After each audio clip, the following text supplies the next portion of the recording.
So welcome everyone. Welcome, welcome, welcome. For those who are joining late, well, they will meet us along the way. And for those who came here 6 on dot, you guys are welcome. I think Maxwell, even before 6, tried to join in. I think Extol also tried to join in before 6. Kudos to you guys. Thank you for showing up. Right. Let's get started. Let's get started. Okay, purpose of this webinar is to talk about the UK Global Talent Visa, and our focus is on digital technology and the stage one endorsement application. Right. Let me introduce myself briefly. I'm James E. Olaogun. Right.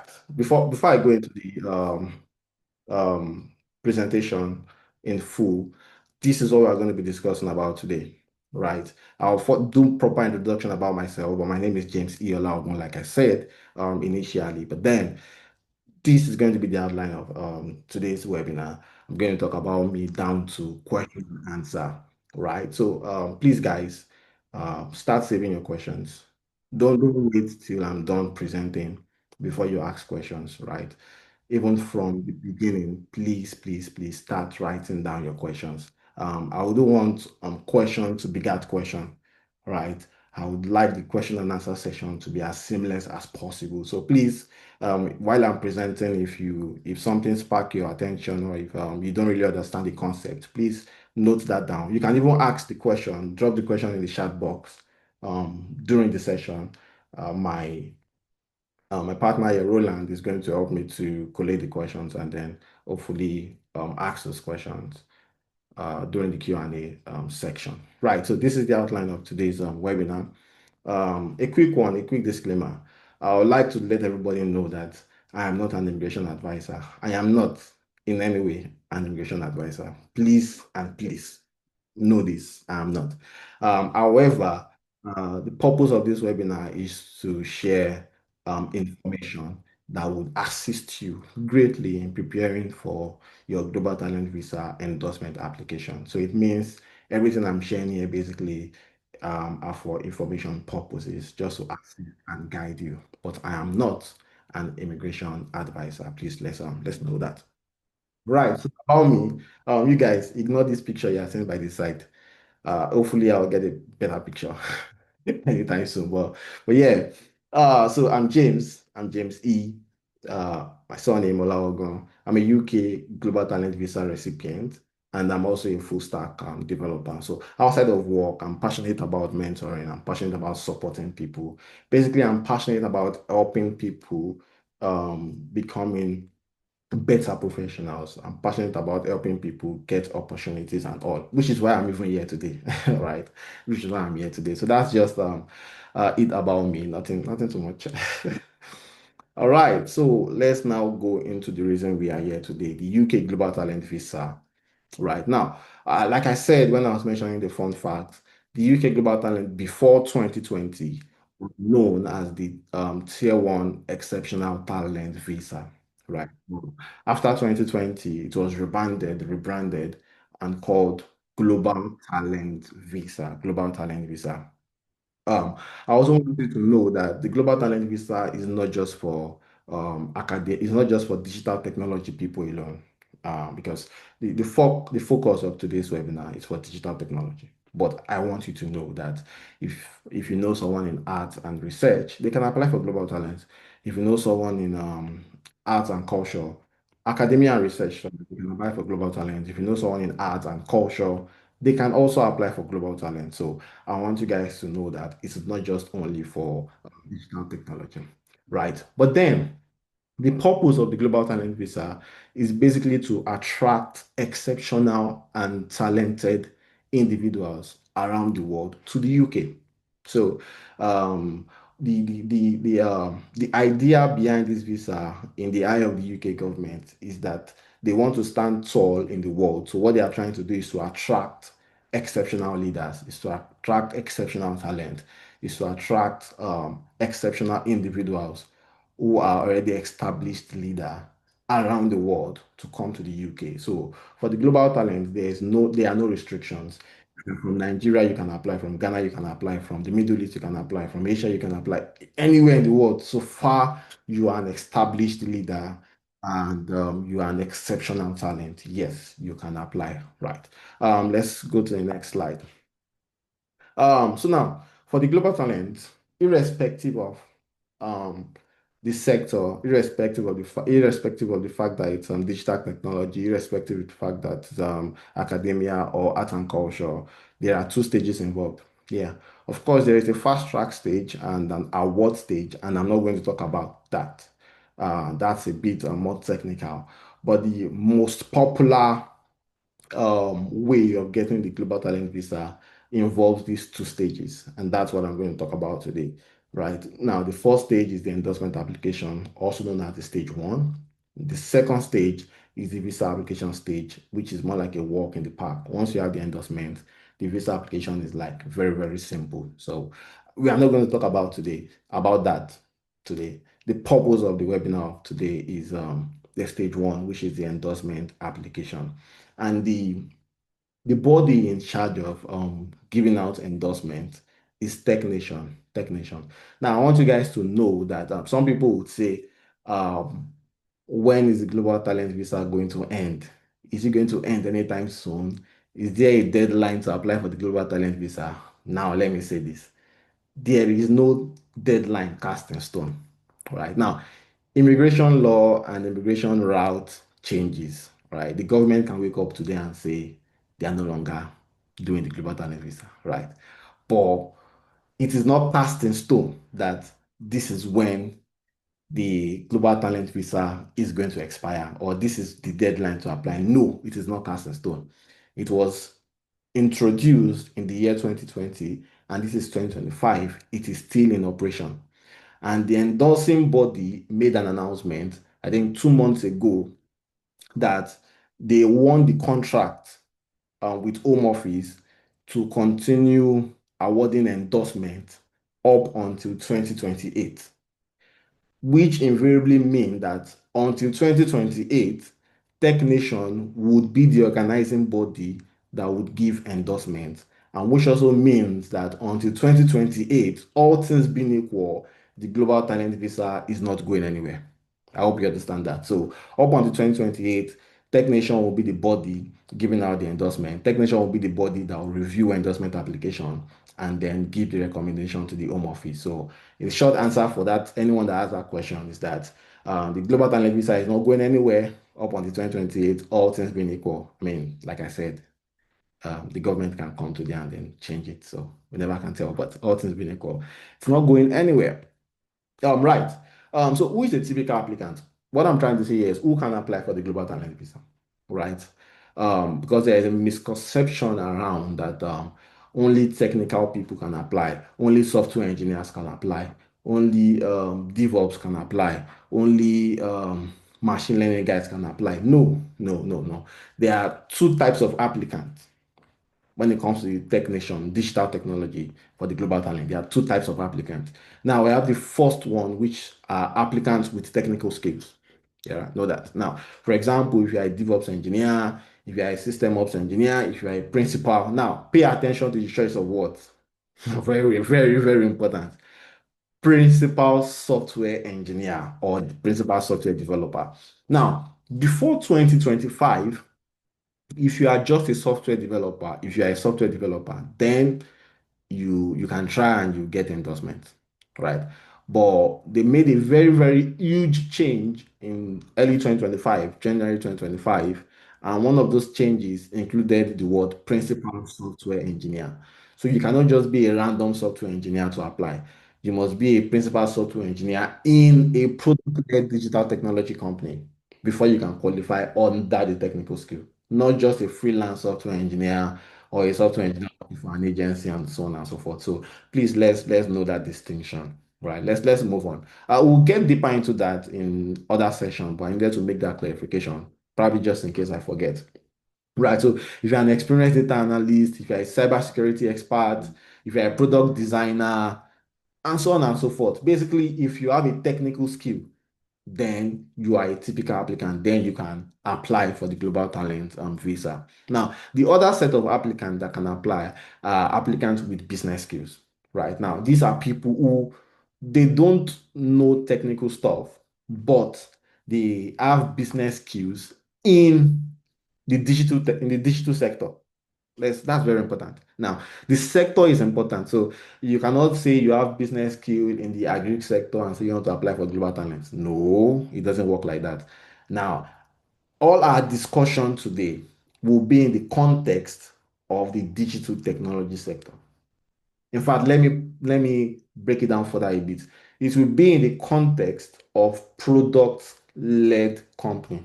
Now, further down the webinar today, I'm going to explain what a product-led company means, right? But not to remove complexity now, know today that all our discussion would be around the digital technology sector. So when I mean applicant with technical skill, it means in the digital technology sector. When I mean applicant with business skill, I mean in the digital technology sector. Please let's know that. Right now, so applicant with business skills. Now, this includes maybe you're a founder, right? But you don't have a technical skill, but you're a founder or you're an investor. I mean, or you are a salesperson, you are into tech sales, you are a sales expert, right? Or you are a digital marketer, or you're a digital marketer. So basically, the examples of skills here is basically someone who is in the digital technology sector but do not possess a technical skill. Of course, there are further requirements that you must meet, but at least on the surface level, you can apply for the Global Talent Visa under digital technology. Okay, let's move on. Now, the next thing, once you know that, okay, my kind of person can apply, the next thing you need to understand is eligibility or criteria or categories. Now, people give it different names. And that's why I try my best to touch on all the names. Understanding eligibility, their criteria, categories. So people give it different names, but they all mean the same thing. Right now, I want you guys to know today that under the Global Talent Visa for digital technology, there are two eligibility, there are two criteria, or there are two categories. Now, number one, we have the exceptional talent. Number two, we have the exceptional promise. Now, if you look at my slide very well, you can see that for the exceptional talent, I put a star. And for the exceptional promise, I put something like a rising star. Yeah, yeah. That's basically this distinction between both criteria. Now, let me explain further. For exceptional talent, the condition to meet this criteria is that you must have, number one, over 5 years of experience in tech. Now, if presently you're on this call and you have over 5 years of experience in technology, just know that when you are ready to apply for the global talent, you should apply under the exceptional talent category. If you know you have over 5 years of experience in that technology sector, right? Now, other things come, the other requirements. It's not just that. Now, other than having more than 5 years of experience, you must have been recognized as a leading or top talent in the digital technology sector in the last 5 years.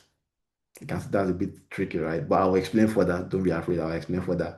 Right. So these are like the two major requirements to meet this criteria. Number one, you must have over 5 years of experience. Over five. It means not five plus, it means from six upward, right? And over the last 5 years, you must have been recognized as a leading talent. There are more ways to do that. And when we get to that part of the when we get to that part of the webinar, we're going to discuss about that. Now, for the exceptional promise, it's more like the opposite of exceptional talent, right? For the exceptional promise, you must not have more than 5 years of experience. So if you have 5 years and below experience in tech, then you can apply.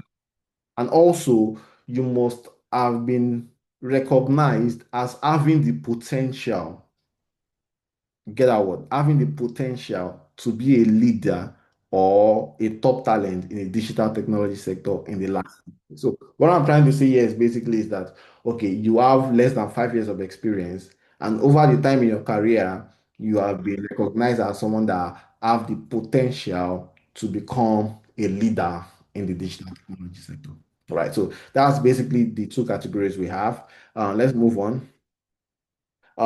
Also, I want to further break down this eligibility stuff. right? Uh, One question that might be in people's mind is, okay, now that I know that there is exceptional talent and there is exceptional promise, how then do I, how then do I like qualify for any of this? How then do I qualify? Now, how you can qualify is by something called um, evidences, right? Something called evidences. The document you submit for the global talent application, I would explain that further in the webinar. But before we get to that part, I want you to understand that to meet up any of those eligibility, any of those category, you must pass the mandatory criteria and also pass the optional criteria. Understand that you must what pass the mandatory criteria and also pass the optional criteria. Very, very important. How you pass that, I will explain further. Now, now to the necessary documents that you need for a global talent application. The first thing you need is your personal statement. I'm going to explain this as we move on in the webinar. The second thing you need is your CV, your curriculum vitae, your CV. Now, the third thing you need are three letters of recommendation. And the last thing you need, um, up to 10 pieces of evidences. Choice of words, up to 10 pieces of evidences. But then you are required to provide at least six. But then most times I advise people don't I mean that they require you to provide at least six doesn't mean you should not go up to the 10 that they're asking for. So most times I advise that since you can provide up to 10 maximum documents, please provide up to the 10 maximum documents. So instead of providing six pieces of evidences, just provide 10 pieces of evidence, right? So let's continue. Now, to the meat of the webinar. All those things I've been saying were just like talk upon talks. Now, this is where I want you guys to pay attention. Please pay attention from now to the end of the webinar because the document, the weight of the document you submit will determine if you get endorsed or not. And I want you to know that, let me go back a bit. I want you to know that all of these documents yeah. All of these documents you are seeing here, the personal statement, the CV, the letters of recommendation, and the pieces of evidences, all of these documents are important. In fact, no one is important than the other. They complement each other. In fact, before I go on to the next slide talking about pieces of evidence, let me give a brief explanation here so that you can understand how these documents relate to each other and so that you can know that each of these documents are very, very important and you cannot compromise on any of them. Please and please. Now, let's divide this document into two. So number one, oh yeah, into two. Number one, number two, and number three. We have the personal statement, the CV, and three letters of recommendation. Now, those first three documents, I call them, personally, I call them the theoretical documents. That's what I call them. That's what I call them. It's not written anywhere, but I decided to give it that name. I call them the theoretical documents.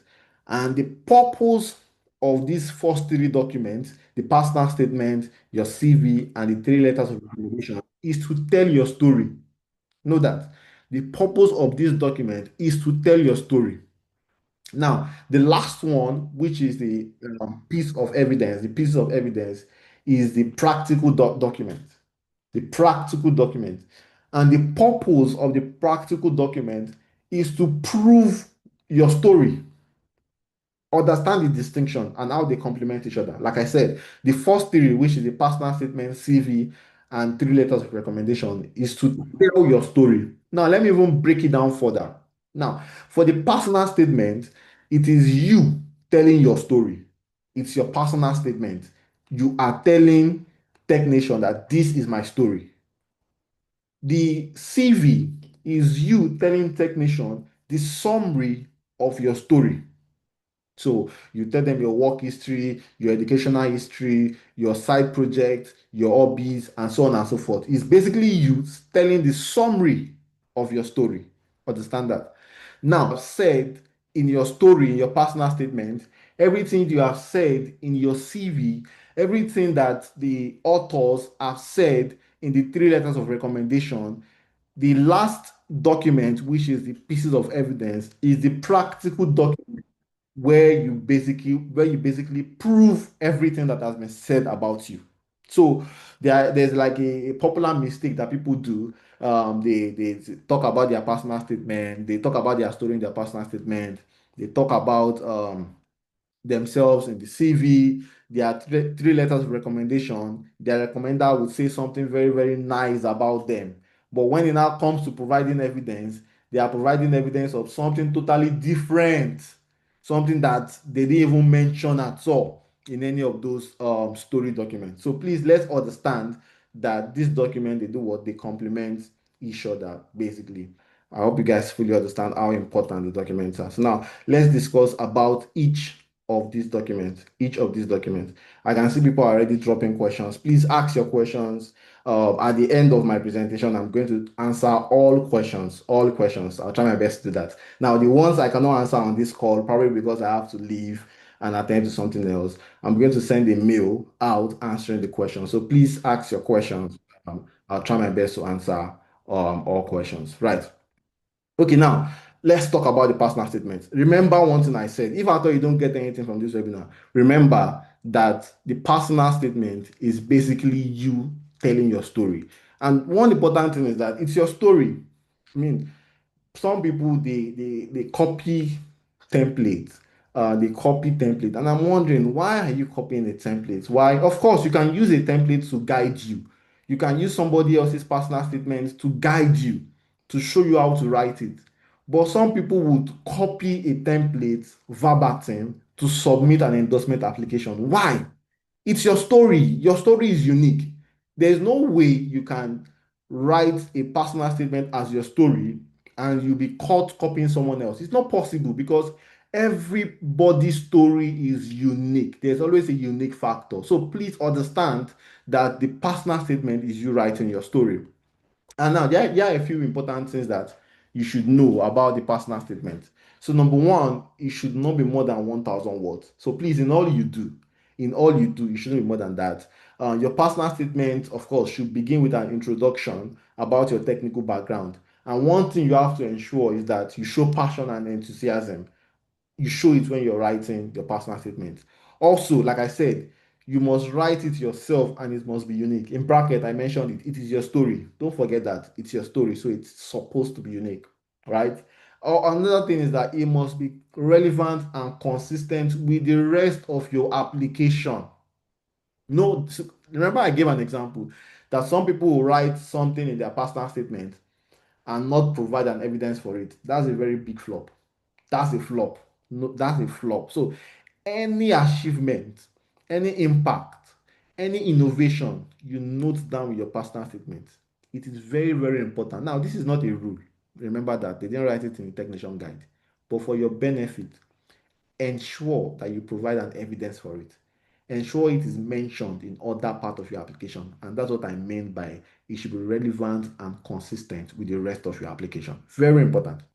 Number five, it must be submitted on the technician form. So one misconception is people think that the personal statement you have to upload it as a document. No, it's a text box where you have to fill it in the form while you are submitting your endorsement application. Still on the personal statement, there are important things you should still note that you should include. Now, the previous one I said important things to note. Now, this part is important things to include.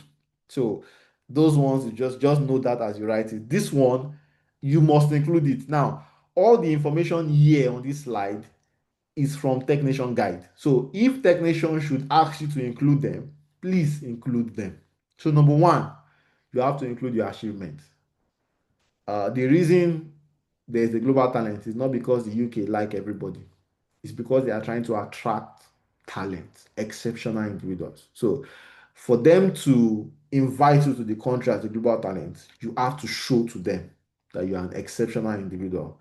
And one way you can show to them is by listing and explaining your achievements. So what are your achievements? Significant achievement, you have to include it there. Secondly, why do you want to move to the UK? What is your motivation? It has to be included in your personal statement. Now, the third, What are your future goals and how do you plan to contribute to the UK? Remember, I said the purpose for this global talent visa is not because the UK like you, it's not because they want to favor your family. No, is because they are looking for exceptional individuals that can contribute to the UK economy. So you have to write it there. What are your future plans? And how, like, you have to answer how your future plans will contribute to the UK economy, digital technology sector. Very important. Now, lastly, which is what I've just said, how will the UK digital technology sector benefit from your work? How will the UK benefit from you? It's very, very important. You have to include that in your personal statement. Please, if you have questions, put it in the chat box. I will try to answer our question. Now, there are some tips. Before I finish on the personal statement, I want to mention a few tips.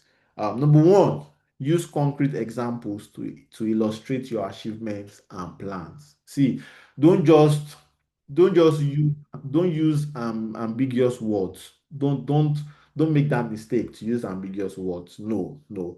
You have to provide concrete examples. Yes, you have to. So if you say that you are a problem solver, yes, say it. But then you have to provide an example of how you have solved the problem. Do you understand? If you say you're a problem solver, then provide an example of how you have solved the problem. Very, very important. Another example is if you say you are a team player, then provide the example of how you've been a team player. So don't just use ambiguous words and say you are a team player, you are a communication expert, you are a mentor, you are a problem solver, you like solving problem, you like being a hard worker. I mean, those are nice words, but you have to show workings. Very important. You have to show workings. Number two, keep your personal statements relevant to your endorsement application. One thing I forgot to mention is that there are a few people now that are trying to apply for the global talent visa. Sometimes they are also planning to apply for probably a US scholarship or UK scholarship. So because they are a bit probably lazy or tired of writing personal statements or statement of purpose, which is what those that are trying to apply for scholarship write, statement of purpose, because they are tired of writing individual documents, they will now use a statement of purpose or personal statement that they use for a different application somewhere. Then they now use that same document for global talent. Don't try it. Don't try it.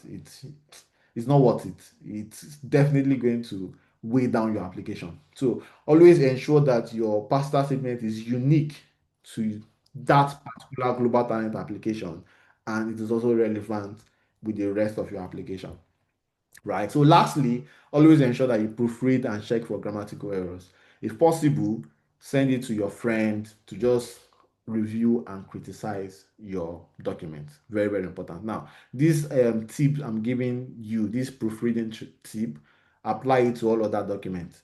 All the documents you submit, ensure you give it to someone to proofread it. Ensure you give it to someone to find fault in it. Ensure you give it to someone to review it and make necessary correction. Yeah. So let's move on. Now for CV. I won't really talk much on CV, but let's see how we are going to go on this. Now, important things to note on your CV. Right. Now, do not use a generic CV. Don't try it. Don't. Ensure you create a CV specifically for your endorsement application. Don't use the CV you are using to apply for a job. Don't use the CV you are using to apply for maybe a scholarship or a grant or something else. No, create a specific CV for your endorsement application. Number two, ensure you use clean and professional format. Very, very important. Number three, this is very important and it is a Tech Nation guideline. Now, let me say this briefly. In all you do when developing your um, global talent application, in all you do, always ensure you follow the Tech Nation guideline. If Technation says that a document should not be more than 1,000 words, please and please pay attention to it. It should not be more than 1,000 words. I mean, I've reviewed people application, probably people that didn't get the endorsement application. I've reviewed the application and to my surprise, I would see someone submitting a document that is 4 page. And Technation boldly said that it should be maximum of 3 pages. And I'm like, but technician said it should be 3 page maximum. Why are you submitting a 4 page document? So please always follow technician guidelines. And one of the guidelines that it should not be more than 3 pages. Number four, ensure to highlight result and impact of your work. So don't just do the CV and say you were a software engineer at ABC company and they mention your role. Well, they don't care about your role. They don't. What they care about is your impact and achievement. So that's what you should include, not necessarily your role. Of course, you can make note of your role, but pay attention to your impact and achievement. Now, number five, ensure you highlight your leadership roles or responsibility. So if you've been in a leadership role before, ensure it's in your CV. Don't let it go by. Ensure it's in your CV. Right. So that's that with CV. I know that will not take much time because it's CV, so it's not supposed to be difficult. Now, letters of recommendation. Remember one thing I said, and I'll repeat it. The personal statement, your CV, and your 3 letters of recommendation are theoretical documents, are documents where you tell your story. Remember that. So now let's talk about letters of recommendation. First thing we need to figure out in letters of recommendation is who to ask. Very important. Who to ask. Now, please and please don't make the mistake of asking anybody to write a recommendation letter. Don't make that mistake. Now, some people will come and meet me and say, can I write them a letter? Someone I don't know before. In fact, there was a time someone met me and say, can I get a senior person in my circle that can write them a recommendation letter? And I'm like, no, it doesn't work like that. I mean, this is what technician has to say about it. The person that must write your recommendation letter must be an established expert or senior technical professional. An established expert. So ensure the person is an established expert, technical professional. So don't go and look for a CEO who is not a technical person to write you a letter. Don't make that mistake. Even though a CEO is a senior person, is a senior professional, the fact that that person is not technical has already failed. So please, when it comes to recommendation letter, ensure the person is a technical person. Now, the second, which is also very, very important, is that the person must know you and your work for at least 12 months. Now, emphasis on you and your work. So it's one thing for someone to know you, it's another thing for them to know your work. So what technician wants is a senior technical professional that knows you and your work. Very important. So when you want to write letter of recommendation, these are the kind of people you should ask. Don't just ask people randomly. Very, very important. And now, moving on with letters of recommendation. Now, each letter must include the following. Please pay attention to this. I mean, this is what technician has to say about it. So pay attention now. Each letter must include the following. Number one, how the author knows you. Very, very important. Number two, how the author considers you an exceptional talent or promise. Now, if you are applying for the exceptional talent category, then the author must write like note highlight how he considers you an exceptional talent. If it's promise, the author must highlight how he considers you as an exceptional promise. No, in short, what I'm trying to say is that anybody that writes you a letter, the author must mention your achievement and impact. That's the best way to communicate how you're an exceptional talent or how you're an exceptional promise. Right. Number three, which is very important, the author must mention the contribution you would make to the digital technology sector and explain the plans you have for work in future. Very, very important. Must clearly explain your future plans. And this also includes where you plan to stay when you get to the UK. Mind you, that should also be in your personal statement. I think I missed that. Yes. The author should also include where you plan to stay when you get to the UK. Your plans for work, your plans for on how to advance the UK digital technology, basically your future plans. Moving on, there are some tips I would like to mention for the letters of recommendation. Number one tip that I mentioned in the personal statement is proofread. I'll say that again. Please proofread. Please check for errors. Please get an extra eye. Get someone to just look through your document, criticize it, and proofread it. Now, moving on to the tips here. Number one, avoid non-technical senior professional and non-technical C-level executive. Remember, I said it. Don't just look for anybody. Please, don't just look for anybody. Ensure the person that is writing the letter is a senior technical, in quote, technical professional. Very, very important. Number two, since each letter contains your story from the recommender's perspective, you can see that each letter must be unique. No perspective should be the same. Like, I've seen that mistake because I will say the truth. One thing you people would have to know is that most times the applicant will write the letter and give it to the author to sign. So the mistake people make is that when they are writing the letters on behalf of the author, they tend to write it and put similarities, write it as if they are the one writing it. They forget that it is not, they are not the one that is supposed to write it. It's supposed to be the author. And if this author, they are going to be three different people. They might know each other, but they can never view you the same way. They can never know you the same way. So it should be unique because it's from different perspectives. Please know that. And number three, do not duplicate or copy any examples. Use them as guide only. Please and please. Yes, in fact I said it, I have a guide that I sell. I mean, for those of you that would like to buy, send me an email. Either send me I'll put my contact details at the guide at the end of the webinar, sorry. And also you can send an email to hello@pathtoglobal.com, and one of the team member will reach out to you and share you the link to the guide, right? And in my guide, I have examples. In fact, I categorize them in three ways. I have actual example, I have skeletal structure, and I have templates in the guide. So the purpose of all this is just to guide you, basically. But copying guide is a no-no. Don't copy templates. Yes, people will provide their letters to you so that you can use them as a template. But no, do not copy. Do not duplicate. Only use them as a guide. Pay attention to that. Only use them as a what? Only use them as a guide. All right. So let's move to the next one.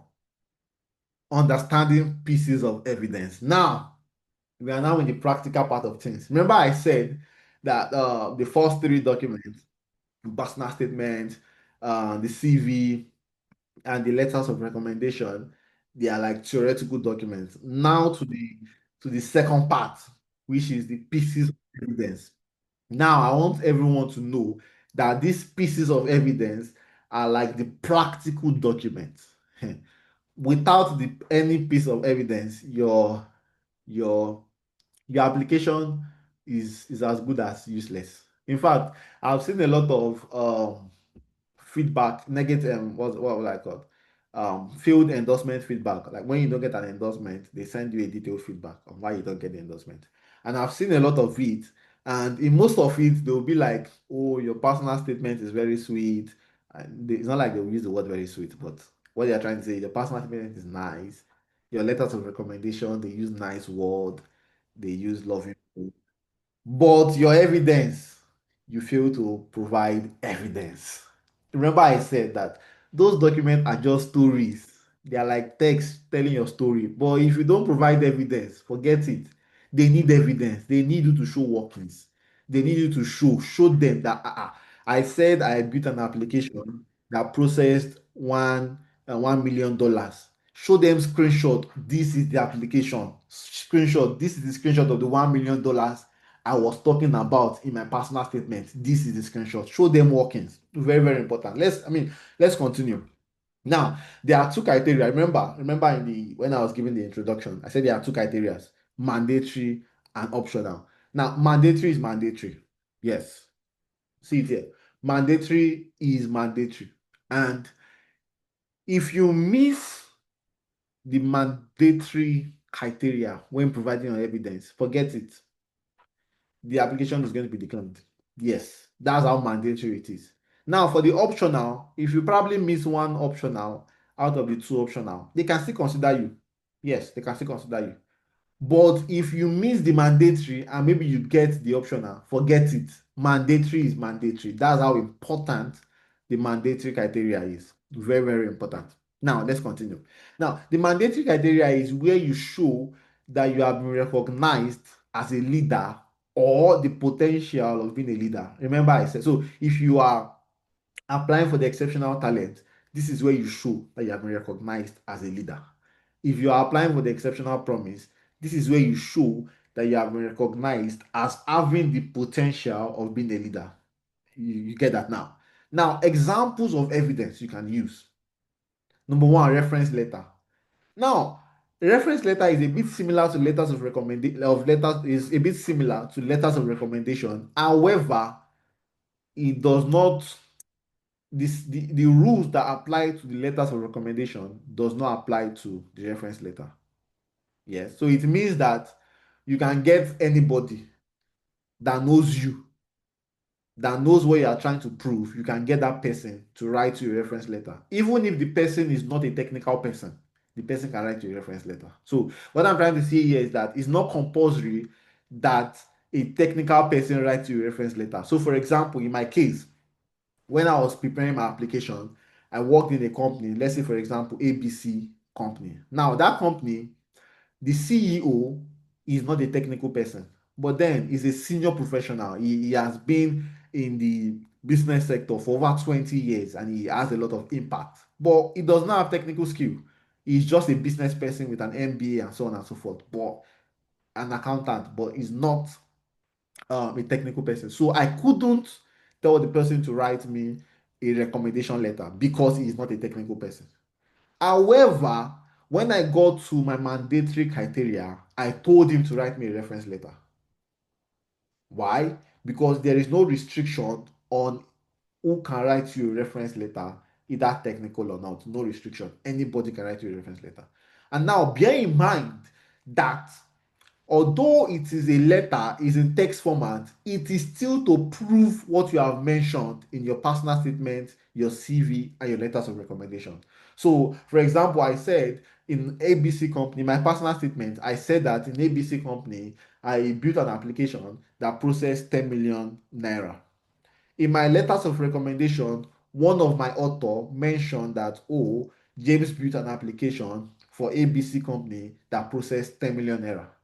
In my CV, when I was writing my achievement for that company, the bullet points, I wrote it there that I built an application that processed 10 million naira. Now, when I got to the evidence part, I provided a screenshot that shows the dashboard that I built an application that processed 10 million naira. Then in the reference letter, the CEO of the company where I built that application that processed 10 million naira wrote it there that, oh, James did so and so for the company. James did so, and the part of the so and so is that he built an application for us that processed 10 million naira. You can see consistency. And you can see that I said it and I provide evidence. I didn't just provide screenshot evidence. I also asked the CEO of the company, the CEO, to say yes, so on, third party evidence, basically third party witness to provide an evidence for it. Now let's continue. I'll just use that as an example. Now for the mandatory criteria, this is where you show that you have been recognized or you have the potential, like I said. And one way you can do that is by providing reference letter. Another way I show using news clip, report, media recognition. Please keep asking your question. I can see questions are coming in. I'll try to answer when it is time. Um, you can use news clipping, reports, media recognition. You can also use prestigious awards and recognition, public speaking engagement, publish materials. For example, if you publish a white paper in a respectable platform, yes, you can use it as an evidence. So basically, the purpose of this mandatory criteria, the purpose of it is where I've highlighted, just to show that you have recognized either as a leader or been a potential. That's the purpose. So, and there are different ways. The fact, the ways you can, the evidences you can use are inexhaustive because everyone's story is unique. an example I gave was building an application that processed 10 million. It didn't just process 10 million. That's an example. I'm not saying it processed 10 million, but it's just an example. It didn't just process 10 million. It because of the traction the application got, the company also had to hire more staff. Now, your work is already showing the growth of a company. So through your work, a company is growing. That's a way to show you are a leader. Another example is if you will have been invited to come speak at an event that has hundreds of people. Yes, because they won't call a random person to come and speak at an event with over 100 people, over 200 people. They won't call just a random person. They won't call a beginner, they won't call a novice. No, they will only call an established leader. In fact, one of the reasons that people invite some people to come speak at an event is so that they can get more people to register for the event.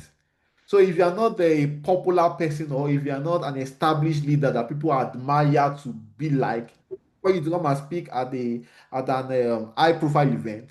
So for you to be called to come and speak at an high profile event shows that you have been recognized as a leader. That's another example. Another example is a prestigious award. So, for example, we all know the OON, the Order of Nigeria Award. We know the GCON. They don't just give the Order of Nigeria Award to nobody. No, they don't do that. They don't do that. So, if you have such an international award, it could be probably an award from MTN. It could be an award from Lagos State government, right? I mean, one of the person I supported one time, there was this hackathon that Lagos State government did, and they invited him to be one of the panelists and judge. And at the end of the event, Lagos State government gave him an award. Now, it show for Lagos State government to give you an award shows that you have been recognized as a leader. So ideally, basically, if any international firm gives you an award or a certificate, it shows that they recognize you, and that's one way to prove that you're a leader. So, like I said, the list isn't exhaustive, but the point, I mean, if you have questions, please ask. I mean, if probably you want to ask me that, can I use this? Can I use that? Please ask. I'll try to answer because, like I said, it's inexhaustive. I can keep mentioning example, but I mean, time is of essence, and I cannot remember all at the same time. But the point of the mandatory criteria is that you have to prove, show workings, show evidence that you are a leader or you have the potential to be a leader. And mandatory is mandatory. It is no option, no other way, no other option. You have to hit the nail on the head when it comes to the mandatory criteria. Right. Now to the optional criteria, and I purposely took my time on the mandatory criteria. So please ask questions if you have questions. I know questions are coming in, so please keep asking your questions. Excuse me. Now for the optional criteria, there are four different options in the optional criteria. Yes, there are four different options. There are four different options you can choose from. But bear in mind that you can only choose two out of the four options. So we have the optional one, optional two, optional three, optional four. However, from you are expected to choose two from any of the four. So if you choose one, you can either choose one or two, or choose two or three, or choose three and four. Just choose two out of the four options. And you must provide at least two evidences in any of the two you choose. Now, one thing I forgot to mention is that for the mandatory criteria, you should provide at least two pieces of evidences. At least two. At least two for the mandatory criteria, at least two. Then for the optional criteria, you should provide at least two from each of the two that you chose from. So I hope you ask questions. If you don't, let's move on. Now for the optional criteria one, this is where you demonstrate that you have a proven track record of innovation. Now, proven track record of innovation. The bone of contention, the purpose for optional criteria one is that you have to prove that you have track record of being innovative, either as a founder, a senior executive, or an employee of a product-led digital technology company. So let me use the opportunity to explain what a product-led digital technology company means. It means that the the flagship, I won't say flagship product. It means that the revenue point, the way the company is making money is through a product. That is, the product is the company is the product. So let me give an example to further explain.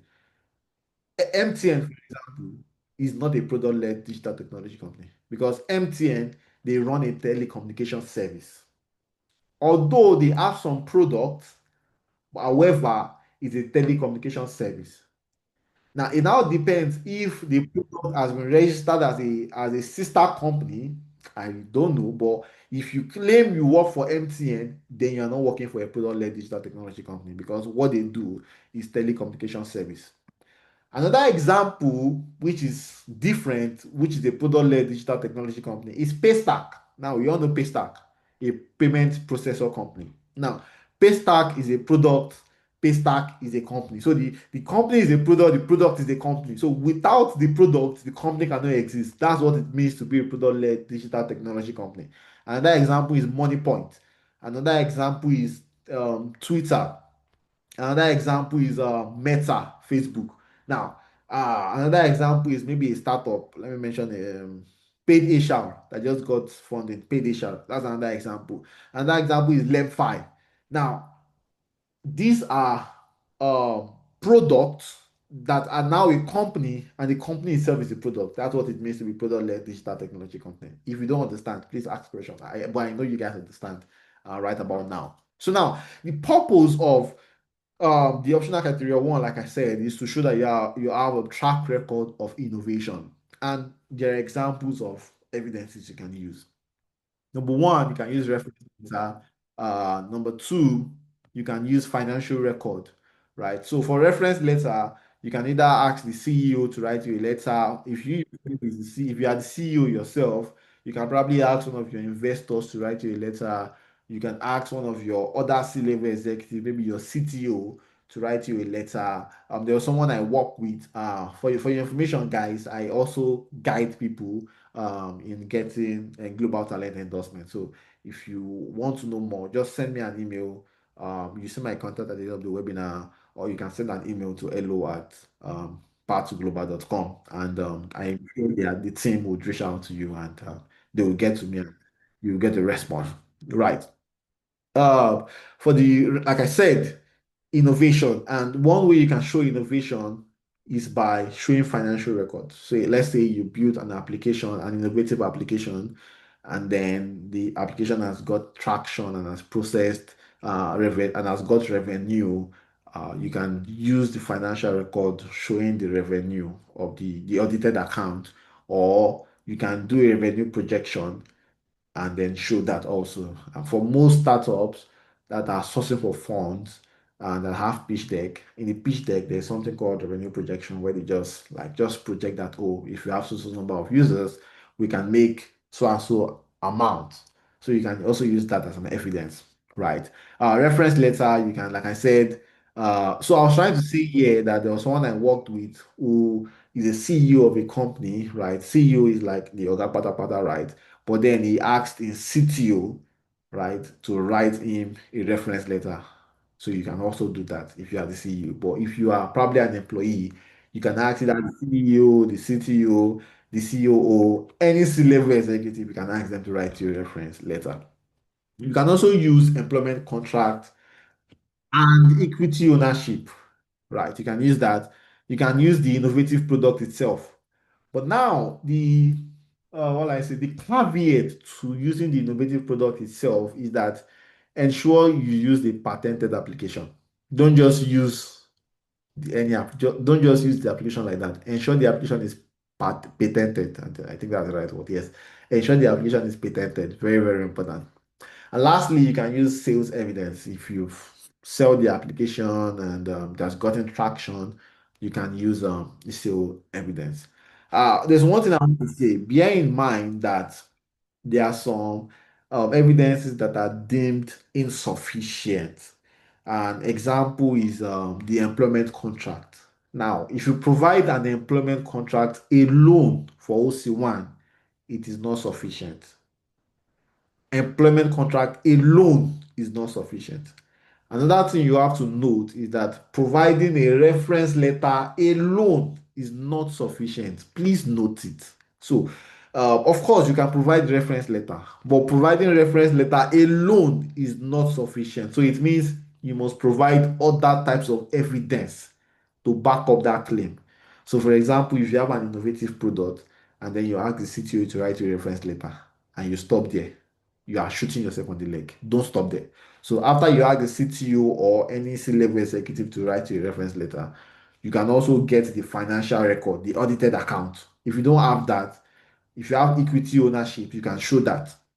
If you have the patented application itself, you can show that. Then if you have sales, you can show screenshot of sales. But showing the reference letter alone is not considered sufficient enough. Please note that. And this applies to all the criteria. It applies to the mandatory, it applies to all the optionals. So please, please, and please note that. Right. So optional criteria two. A moment, please. I need to take a sip of water. All right.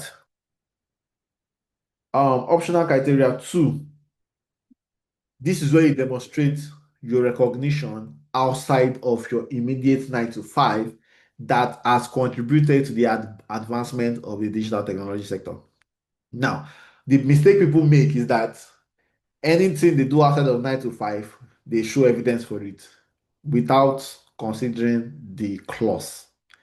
The clause to this evidence, to this criteria, sorry, is that it must have contributed to the advancement of the digital technology sector. That's the clause. So if you've done anything outside of your 9 to 5 that is not contributing to the sector, don't bother to show it. Or if you show it and you do not explain how it has contributed to the advancement, then you are shooting yourself on the leg. Don't do that. Now, examples of evidences you can include. Let me quickly rush up so I can attend to the questions. So I'll move in very fast now. So examples of evidence include number one, extensive open source contribution. Yes, open source contribution. You can use that. So you have to include your contribution to the open source project, how it advanced the sector. Very important. How it advanced the sector must be included. Now, another thing is active mentorship, leadership, and community engagement. Now, I have to put in a note here. Please know that from January this year, Tech Nation, which is the endorsing body, are placing more focus on physical and one-to-one mentorship. Now, before now, people use ADP List. ADP List is a platform where you can easily mentor people from across the continent, and then you just keep mentoring, keep mentoring, keep mentoring, and you get feedback, you get reviews, and then you can make a screenshot of the feedback, make a screenshot of the reviews, and then use it to apply, and then they'll most likely accept such evidence. But since January this year, they claim that evidences from such platform are deemed insufficient. So please, that's an update. Note that they are deemed insufficient. So please, from January now, they are placing more importance on physical one-to-one mentorship. So if you are planning to apply for the global talent and you want to use this criteria, the optional criteria too, please start investing your time in physical one-to-one mentorship. And while you are doing that, you have to document your journey, document your story, document the mentorship sessions, and leadership and community engagement. If you're part of probably a community that is organizing an event, yeah, document your story. You can include that. If you are invited to speak at an event, you can also use that. If you are invited as a panelist, you can use that. If you are invited as a judge in an hackathon, you can also use that. What else? Just think of anything community engagement, you can use it as evidences. Yeah. Also, thought leadership and opinionated articles. Yes, if you are the type that write articles, that publish articles, yes, you can use the article, but you must ensure that you show the traction of the articles. Don't just show the title of the article. No, you have to show number one, how the number of viewership on the article. Right. Number two, you have to also explain how you think the article has advanced the digital technology sector. Say, for example, you've written an article that has over 100,000 views. I mean, yes, you can come up with a case on how it has advanced the sector. 100,000 views on an article is not a small number. So yes, like I said, speaking engagement, you can use that as an evidence. Let's go on, please. We have the optional criteria theory. Now, the optional criteria theory is where you demonstrate and show proof of significant contribution. Now, this contribution can either be technical or commercial. So, depending on your applicant. So if you are the business applicant, then what you are showing is significant commercial contribution. If you are a technical applicant, then what you are trying to prove here is significant technical contribution. Now, bear in mind that this particular evidence is a bit, this particular criteria is a bit similar to criteria one. The only difference is that criteria one, OC1, optional criteria one, focuses on innovation, right? So any evidence you must provide must show innovation. Rather, optional criteria theory focuses on significant contribution. So, if you know that the product is not innovative, but the product has gained traction and you contributed significantly to the product, then you can use that as an evidence. Yeah. And one way you can do that is to show technical specification, architectural diagram, code samples, showcasing your contribution, not the teamwork, not teamwork, your own work. The global talent application is about you. So anything that you must show must be about your contribution. Now we have the reference letter.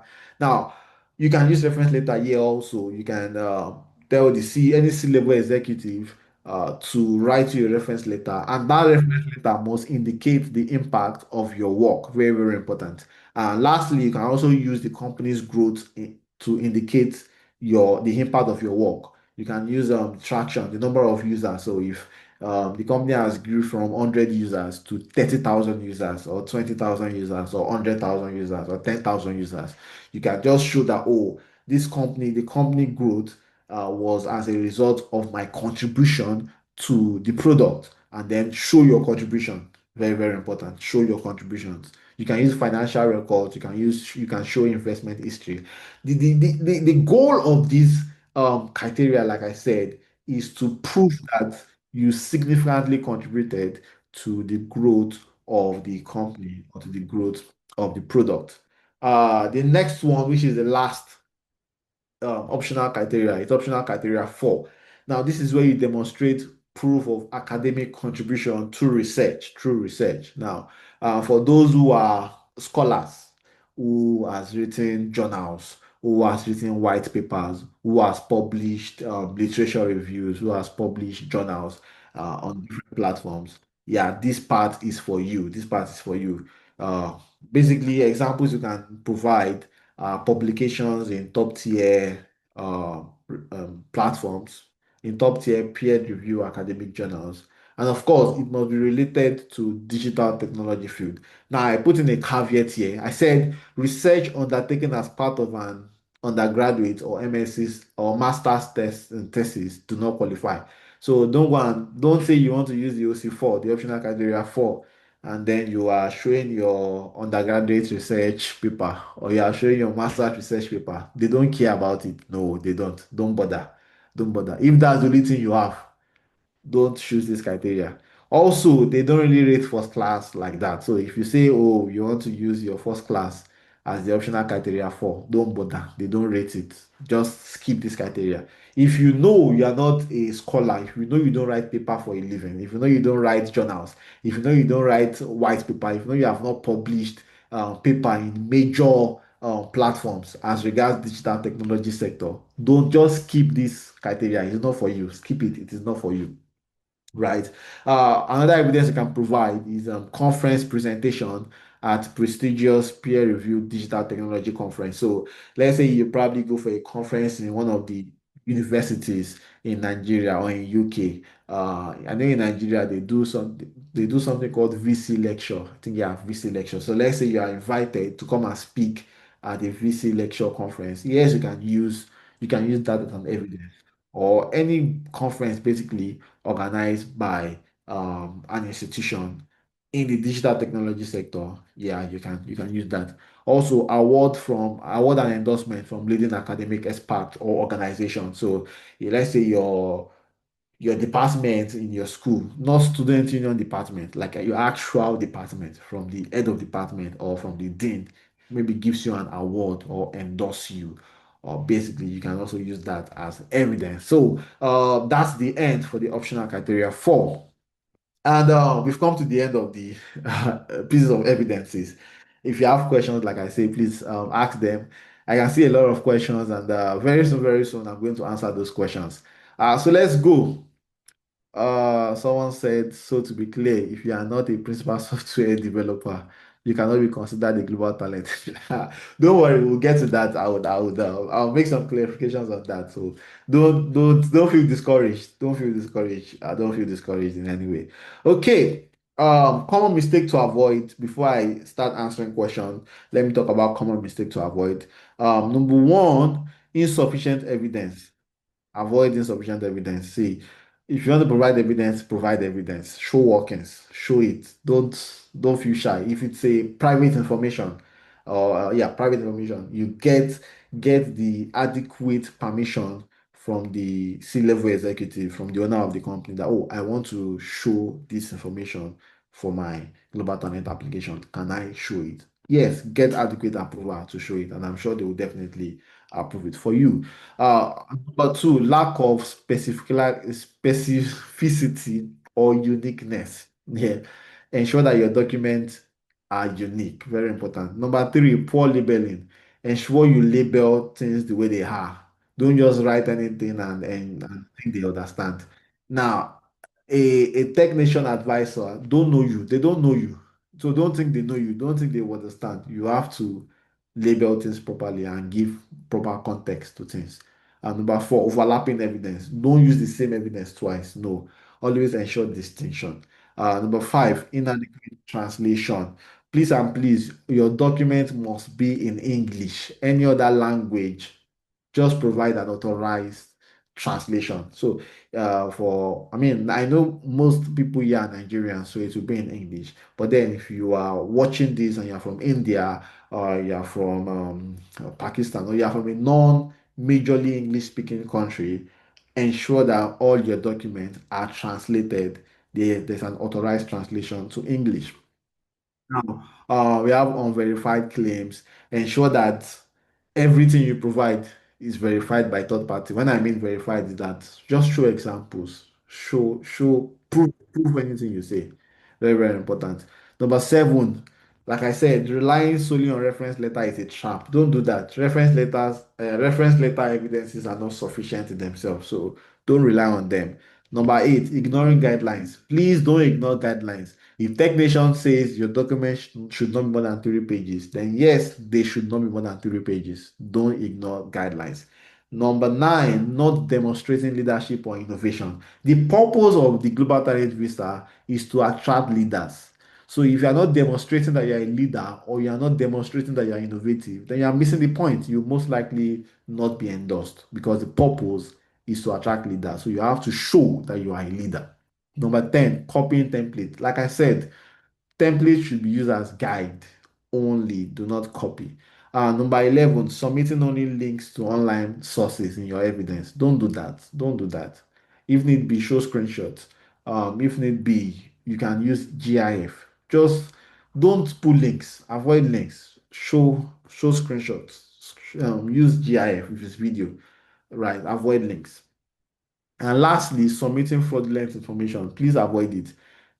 And this is even the worst. Submitting fraudulent information can make the UK Home Office blacklist you. I mean, I've seen people that submitted. I've heard of people that submitted a fraudulent application and they got rejected, then applied for a different kind of visa, and then they got banned. Yeah, yeah. So please don't get blacklisted. Just ensure that everything you submit is genuine. Yes, and now question and answer. You think I've tried, so please bring those questions in. Let me start looking at those questions and answer them one after the other. So Chris asked a question. He says, under the exceptional promise, if you provide evidence of at least one public speaking and another document for a boot camp you hosted and had helped people successfully transition into tech, is this enough proof under the optional category? Yes, it is enough proof. Yes, actually, it is enough proof. The goal of the optional criteria, like I said, is to show your work outside of your day to day that advance the digital technology sector. So if you have a public speaking engagement that has a lot of viewership, yes, you just have to just show screenshot of yourself speaking, just show screenshot, show evidences that show that, oh yeah, you truly spoke at the event. Then also you can put an explanation, also put an explanation of how your speaking engagement at that event advanced the digital technology sector. Yes. Then also for the bootcamp, yes, just show enough evidence about the bootcamp, show screenshots where necessary, screenshot of impact, screenshot of reviews, screenshot of people being impacted, of people knowing more, of people getting better, and put a short explanation of how the successful bootcamp has helped people in their career, and how that has in turn advance the digital technology sector. I hope I answered the question. Um, Second question, Michael asks, does applying for the visa from the UK after obtaining one's MSc gives one an edge? The sad truth is that no, it does not give you an edge. Yeah, it doesn't. No, it doesn't. Either you are applying from inside the UK or you are applying from outside the UK. It doesn't give you an edge. They would. You just have to show workings. You just have to tell your story. You have to show impact. You have to show achievement, and then you have to provide evidences so it doesn't give you an edge. Yeah. And then I have to say this, guys. Like I said, I have a guide, and this guide also it talks more. I mean, I really cannot present all this in under 1 hour 30 minutes. I'll be exhausted. It's not even possible I do that, right? But then I would encourage you guys to get the guide, and once you get the guide, it comes with another consultation call where I can like talk to you on a personal level where I get to like I won't not review your document but answer your question personally, and then we get to talk on a personal level. If you want to know more about the guide, uh this is my email here, right? This is my website. You can go on my website also, you get the guide. You can send an email to hello@pathglobal.com or just go on my website or send me an email. I'll give you where you can get the guide, and then we can have the consultation call and talk further if need be. Right. So let's continue.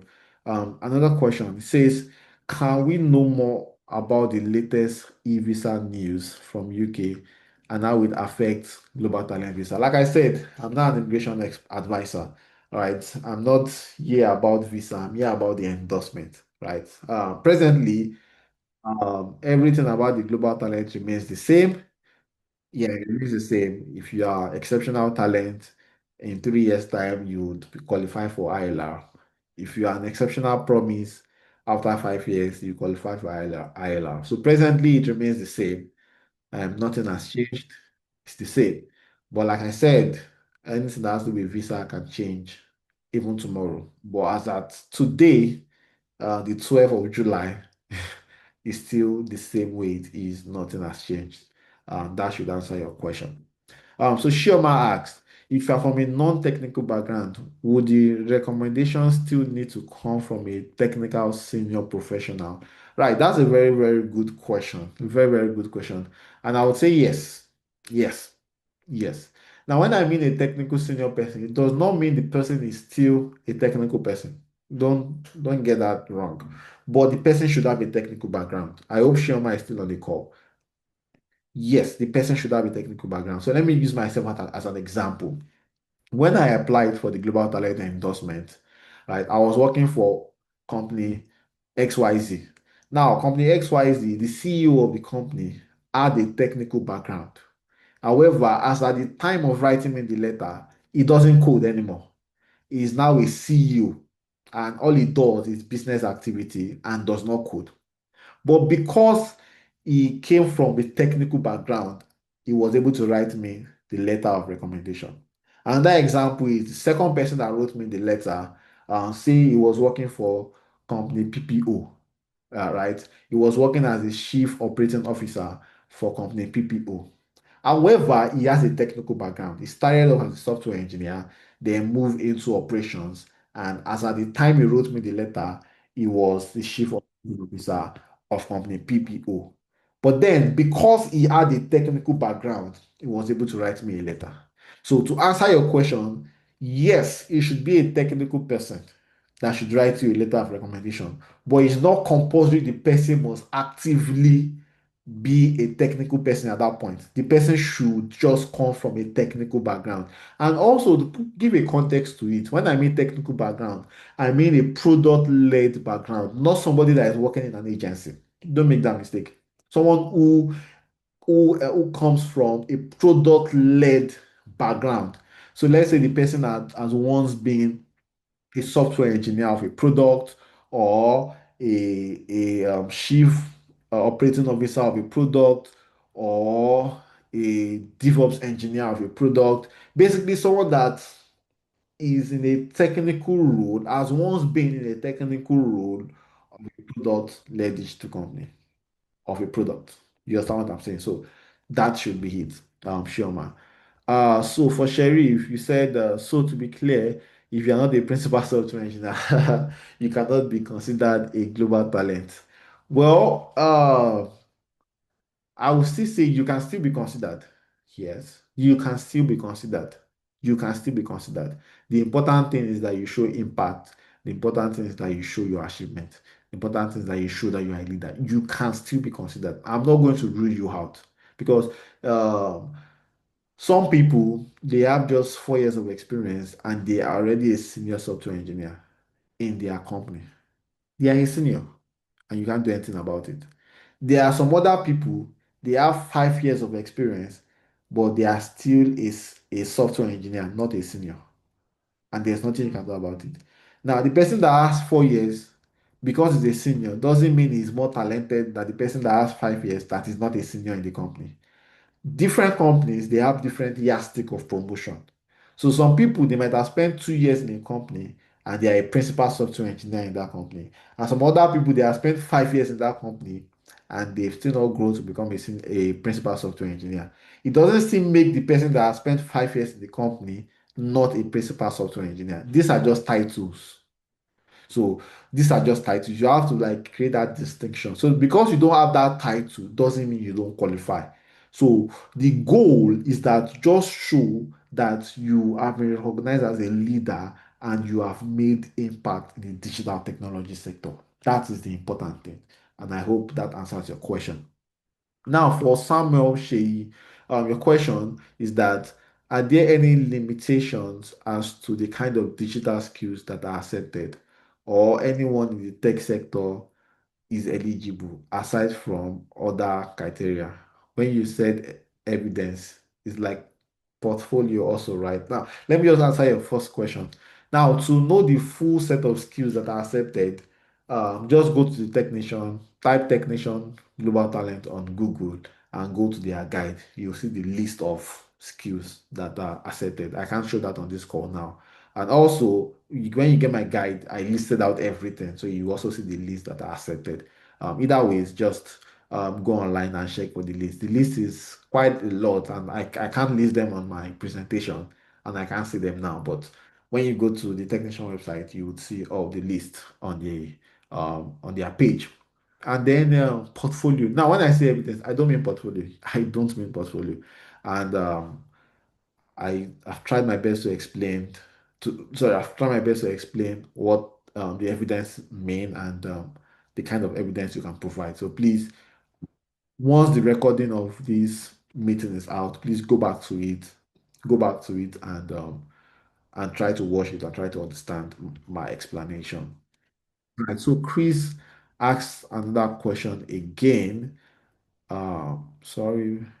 Here. So he says, what is the main difference between showing recognition under the exceptional talent versus the exceptional promise? To be honest, the main difference is that what is acceptable in promise is not acceptable in talent. That's the main difference. So, for example, if you show that you are a speaker in an event of over 50 people or over 100 people, they might accept it in promise because they feel you are still in the early stage of your career. So if you are invited to speak where over 100 people are, then that's fine. It shows that they recognize that you have the potential. But if you claim you are a talent and then you are showing speaking engagement of over 100 people, they might not rate you. They'll be like, "Ah, right, you are supposed to be an established leader. You're supposed to probably speak where there are 500 people, not just 100 people, right? So the difference majorly is the weight of the impact. So, because for the exceptional promise, what you are trying to show is that you have the potential, not that you are already a leader. You are trying to show potential. So you can be passed in some things. But for talent, they are very strict because for talent, you must be established. So your numbers must be high, your stats must be high.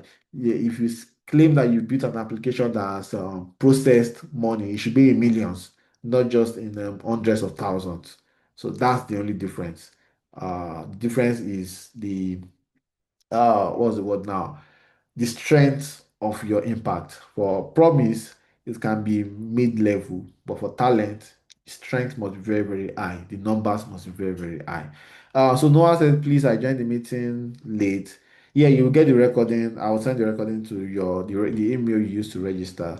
And then I'm not going to share the slide. I'm not sharing the slide. But then in the recording, I went through the slide one after the other. So you will definitely get the slide displayed in the recording. Yeah.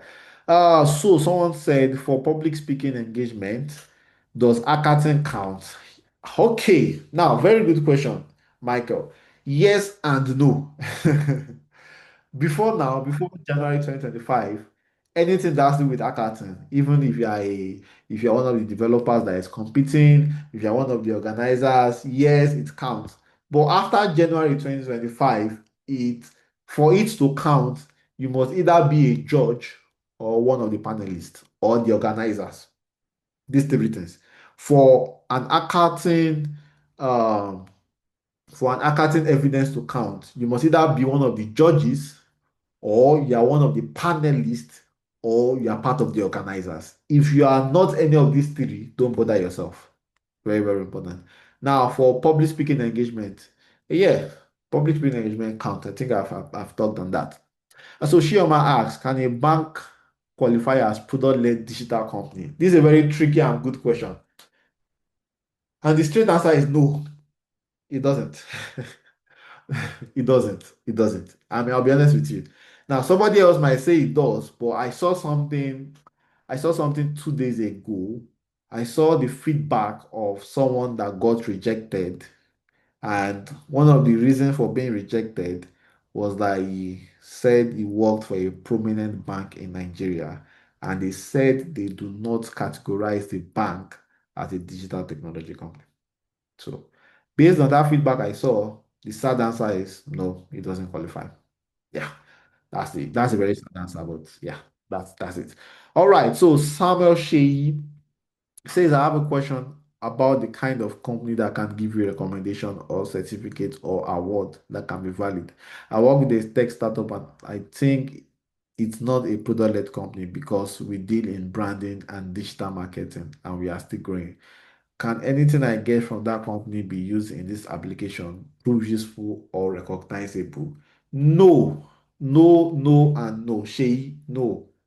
It must be a product-led digital technology company. It must. Let me give you an example. When I was applying for the Global Talent Visa, as at the time I was applying, I was working my second year. In fact, I was about to end my second year in a digital agency. So all the documents I provided, all my evidences were companies I had worked for 2 years before my time of application. And all the exploits, all the impact I made in that digital agency, I couldn't use them. 2 years of work, 2 years of experience, 2 years of impact. I couldn't use them simply because it was an agency and not a digital technology company.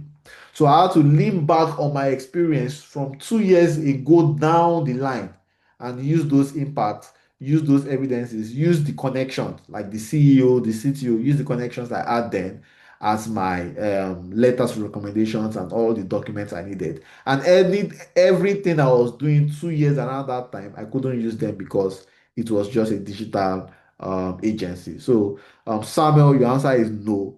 Even if it's a big agency, even if they've grown and they are making millions, no, you cannot use them. Don't make that mistake. Don't use them. You can only use anything that has to do with product-led digital technology company. If it has to do with agency, if it has to do with digital marketing, if it has to do with branding, do not use them. Do not use them. Very, very important. Do not use them. Um, Another question, Noah says, can a cohort organization stand as an evidence for leadership? I don't think I understand your question, Noah. If you are still online and you can rephrase it, that would be good. I don't understand your question. Ayomide says, can you use evidence of speaking engagement that is not up to 100 people? Now, very good question.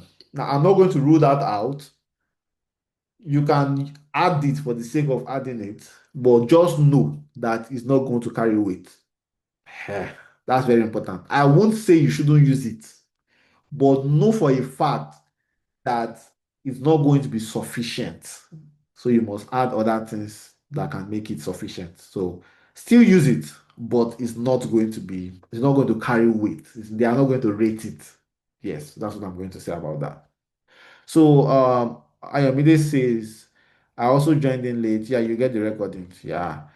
Another Ayomide says, can one apply as an exceptional promise, even if you have up to 5 years of experience? Yes, yes. I mean, if you followed my presentation from the start, I said that if you have less than 5 years of experience, apply for exceptional promise. If you have less than 5 years, if you have five and below, 5 and below. So if you have 5 years, 5 months, apply for exceptional promise. If you have 5 years and 10 months, apply for exceptional promise. But anything from 6 years, 7 years, 8 years, apply for talent. Don't lie. What some people will do is that they will lie, and if they have 7 years, they will lie and say they have less than 5 years. It has worked for some people, and it did not work for some people. But what me I will say is don't lie. If you have 7 years, apply for talent, right? Because they verify distance. Very important to note that they verify distance. Okay. So, next question. Did you get exceptional talent or exceptional promise? How many years of relevant experience did you state you have? So, in my own case, I got exceptional promise. However, I applied because I had 6 years of experience. As at the time I applied for exceptional talent. However, when they reviewed my document, I got endorsed for exceptional promise. They felt I was still in the early stage of my career and they gave me for exceptional promise. I hope that answers your question. So I stated there that I had 6 years of experience. I stated it there. But during the course of the review, they said that I'm still in the early stage of my career. And although I do not qualify for talent because I'm in the early stage of my career, but they are going to endorse me for promise. And I was endorsed for exceptional promise. Last question, and then we are done.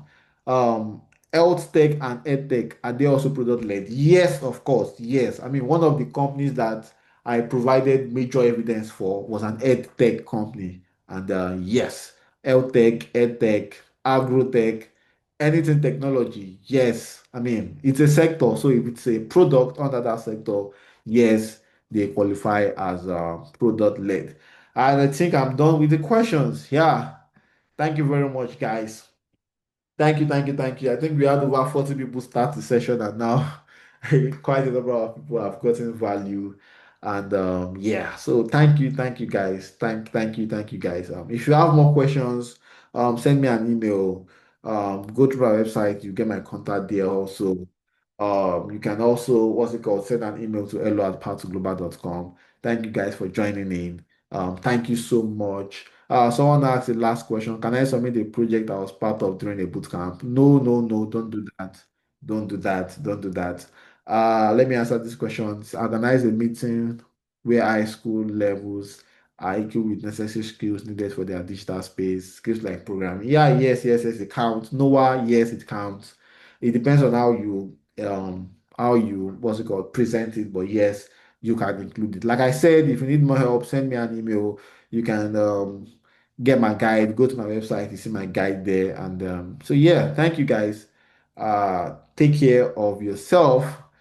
And yeah, thank you very much, everyone. Thank you.